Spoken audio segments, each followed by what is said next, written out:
Telugu Desam party ఇప్పుడు ఎన్డీఏలో భాగస్వామిగా ఉంది కనుక, అంతేకాకుండా ఎన్డీఏ ఇప్పుడున్న మనుగడ కూడా ప్రధానమైన పెద్ద మద్దతుదారు తెలుగుదేశమే కనుక జనసేన కూడా ఉంది. ఆంధ్రప్రదేశ్ ప్రత్యేక హోదా సాధించుకోవడానికి ఇదే సరైనటువంటి సందర్భం, అవకాశం. అందుకని నిన్న ఆ కోరికను వినిపించి దాని మీద ఒత్తిడి చేయాలి, అందరినీ కూడా కలుపుకొని అనే మాట అన్ని పార్టీలు చెప్తున్నాయి ఆంధ్రప్రదేశ్లో. వైసీపీ గతంలో వాళ్ళు కూడా స్నేహంగానే ఉన్నా, ఇప్పటికి కూడా ఉన్నా, అది అడగలేదు. అప్పుడప్పుడు లాంఛనంగా అడుగుతూ వచ్చారు. కానీ వాళ్ళు ఇప్పుడు ఓడిపోయిన తర్వాత దాన్ని గొంతు పెంచుతున్నారు. నిన్న పార్లమెంటు సమావేశాల సందర్భంగా జరిగిన అఖిలపక్ష సమావేశంలో వాళ్ళు ఈ అంశం లేవనెత్తారు. వైసీపీ కంటే మించి జేడీయూ బీహార్కు ప్రత్యేక ప్రతిపత్తి కావాలని వాళ్ళు గట్టిగా అడిగారు. బీజేడీ కూడా అడిగింది ఒరిస్సాకు సంబంధించి. ఇవన్నీ అయిన తర్వాత ఆంధ్రప్రదేశ్ మరి తెలుగుదేశం ఎందుకు అడగలేదు అనే చర్చను కాంగ్రెస్ పార్టీ జయరాం రమేష్ తీసుకొచ్చారు. ఇంకా చాలామంది కూడా అదే అడిగారు.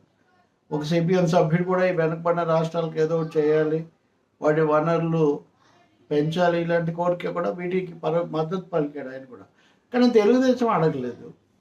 అడుగుతామని కూడా వాళ్ళు ఎక్కడ చెప్పలేదు.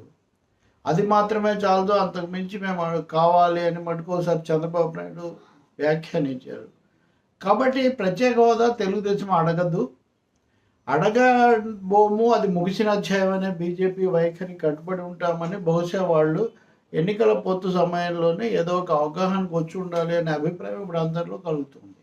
కనీసం జేడీయూ అడిగిన మేరకైనా, వాళ్ళు అడిగినప్పుడైనా అడిగితే కొంత వాస్తవికంగా ఉంటుంది. కానీ అది కూడా చేయలేదు తెలుగుదేశం. సో ఇలాంటి పరిస్థితుల్లో ఈరోజు మళ్ళీ దాని గురించి ఇంకా చర్చ కొనసాగుతుంది. జయరాం రమేష్ అఖిలపక్ష సమావేశం లోపల ఉంటూనే అక్కడి నుంచి ట్వీట్లు చేయడం పొరపాటు అనేది ఒకటి వస్తుంటే, తెలుగుదేశం అడగలేదు ఎందుకు అని ఆయన అందులోనే ఆశ్చర్యం వెలిబుచ్చటం కూడా చర్చనీయమైంది. అలాగే వాళ్ళ పార్టీ నాయకురాలు అధ్యక్షురాలు షర్మిల కూడా ఆంధ్రప్రదేశ్లో అదే విధమైన కోరిక ఆమె కూడా తీసుకొచ్చారు.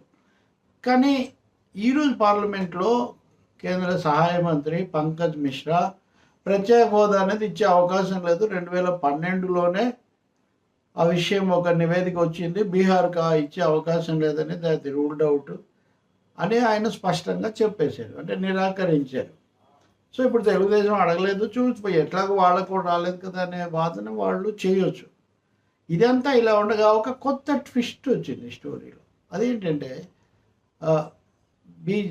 బీహార్ జేడీయూ నాయకులు ఒక మాట చెప్తున్నారు, అసలు ఎన్డీఏ పొత్తు మళ్ళీ ఈ విధంగా కుదిరినప్పుడే మేము ప్రత్యేక హోదా ఇవ్వటం అన్నదాన్ని దానికి ఒక షరతుగా పెట్టాము, ఇచ్చే ప్రాతిపదిక మీదనే మేము ఎన్డీఏగా పొత్తు కుదుర్చుకున్నాము అని చెప్తున్నారు.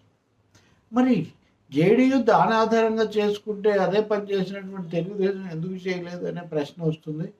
జేడీయూ అవసరం ఎక్కువగా ఉంది కాబట్టి బీహార్లో మరి బీజేపీ దానికి అంగీకరించిందా, తెలుగుదేశానికి నిరాకరించిందా అన్నది కూడా ఇప్పుడు సందేహం కలుగుతుంది. చాలా గట్టిగా చెప్తున్నారు జేడీయూ వాళ్ళు. కాకపోతే దానికి ఒక చిన్న తోక కూడా జోడిస్తున్నారు. ఏమంటే కాబట్టి ప్రత్యేక హోదా ఇచ్చి తీరాలి, ఇవ్వలేకపోతే మాకు పెద్ద భారీ ప్యాకేజ్ అన్న ఇవ్వాలి అని. ఈ మాట తెలుగుదేశం పార్టీ ప్రత్యేక హోదా ప్రసక్తి లేకుండా ఇటు నుంచి చెప్తూ ఉందేమో అని మనకి ఇప్పుడు సందేహం కలుగుతుంది. అప్పుడు రౌండ్ టేబుల్స్ ఇట్లాంటివి పెట్టిన పవన్ కళ్యాణ్ జనసేన కూడా ఏమీ అడగడం లేదు. వైసీపీ అడుగుతున్నప్పటికీ కూడా ఇప్పుడు వాళ్ళు అధికారంలో లేరు. కానీ 11 మంది రాజ్యసభ సభ్యులైతే ఇంకా ఉన్నారు కాబట్టి వాళ్ళకుండే వాయిస్ ఉంది. పైగా రేపు ఎన్నికలు, రాష్ట్రపతి ఉపరాష్ట్రపతి ఎన్నికలు, కొన్ని బిల్లులు ఆమోదించుకోవటం, ఇట్లాంటి వాటి కోసం ప్రతిపక్షాలన్నిటి మద్దతు పొందాలి అంటే ఈ పార్టీలు, ఇండియాలో లేని పార్టీల మద్దతు పొందాలని కూడా బీజేపీ ప్రయత్నం చేస్తుంది తీవ్రంగా. అందులో భాగంగా బీజేడీతో కూడా సంప్రదింపులు జరుపుతున్నట్టుగా సమాచారం. ఎట్లాగో వైసీపీ సమస్యలను బట్టి మద్దతు ఇస్తామని ఇంతకుముందులాగే కొనసాగిస్తామన్న సంకేతాలు వాళ్ళు కూడా ఇచ్చున్నారు.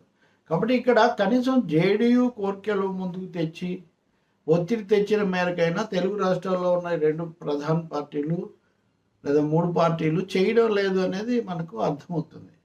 నిజంగా పార్లమెంట్లో మాట్లాడినప్పుడు ఏమేమి మాట్లాడతారు అనేది మనం చూడొచ్చు. కానీ ముఖ్యమంత్రి చంద్రబాబు ఎంపీలు మంత్రుల సమావేశంలో మాట్లాడినప్పుడు కూడా ఈ అంశం ప్రధానంగా ముఖ్యంగా ముందుకు రాలేదు. ఇంకా కొన్ని అనేకం ఆయన చెప్పారు కానీ.